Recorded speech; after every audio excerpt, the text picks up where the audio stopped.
Welcome to VAR India News Hour. Is the future of crypto investors in India floating? The Asian country with the highest percentage of cryptocurrency ownership was Vietnam at 40%, followed by Indonesia, India, Malaysia and the Philippines respectively. 30% of individuals polled in Indonesia and India stated that they held cryptocurrency. India also ranked second in the poll of nations that use cryptocurrency the most. Government is ready with the data of investors' investment into cryptocurrency in Indian exchanges. Now the government is coming out with a new bill that would bar most private cryptocurrencies that have triggered heavy selling in the country's digital currency markets as investors look to exit positions despite the losses, said traders and investors. The government will allow only certain cryptocurrencies to promote the underlying technology and its users. The bill, if passed, would effectively ban citizens in India from transacting in most cryptocurrencies. However, the fact is Bitcoin is a digital asset which is censorship resistant.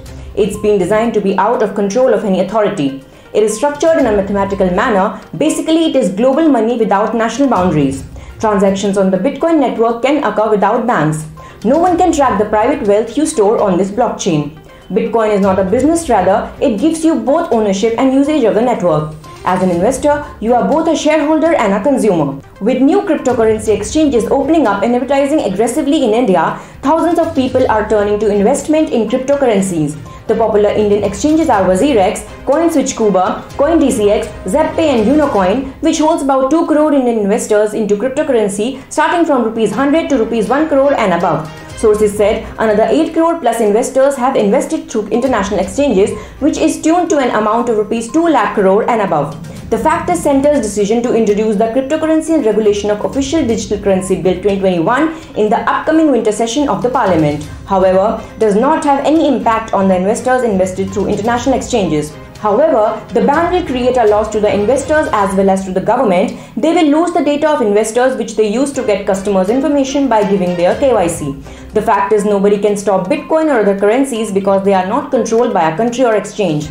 Regularization or even a ban is not something to worry for the crypto investors because these decisions will not have a permanent impact on the value. If it becomes illegal in India, the crypto owners can buy and sell them to someone in another country as it is a global asset whose price is not dictated by the decision of the Indian government. Let's look into today's headlines in VAR India. Sony working on PlayStation controller for mobile phones. Sony Interactive Entertainment has patented a PlayStation controller designed for mobile gaming. The patent describes a system for playing games on a device coupled with two controller grips. The controller is described as a left side grip portion and a right side grip portion gripped by the left and right hands of the user, which resembles PS4's DualShock 4 rather than PS5's newer DualSense. According to the patent, the included drawings of the device omit a shaft portion that can be tilted by the user and detect the tilting direction and tilting amount of the shaft portion. The patent arrives amid a fresh push into mobile gaming by the PlayStation maker. Facebook India executives to depose before parliamentary panel. Top executives of Facebook India are expected to depose before a parliamentary panel chaired by senior Congress leader Shashi Tharoor.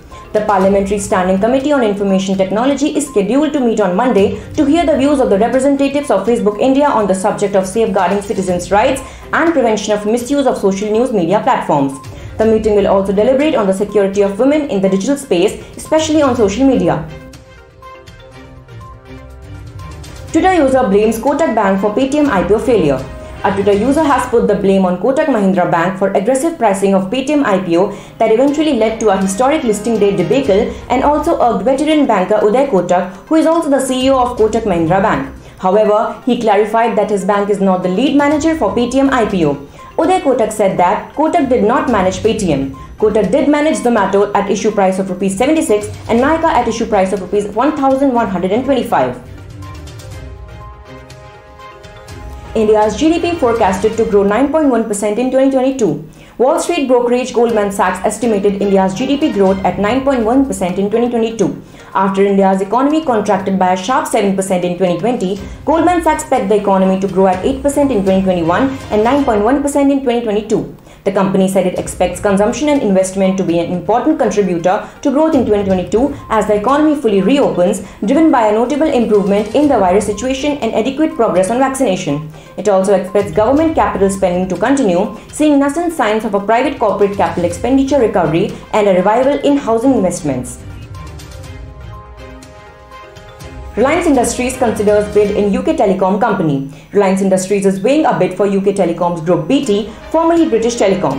The firm may also propose to partner with BT's fibre optic arm Openreach and fund its expansion plans.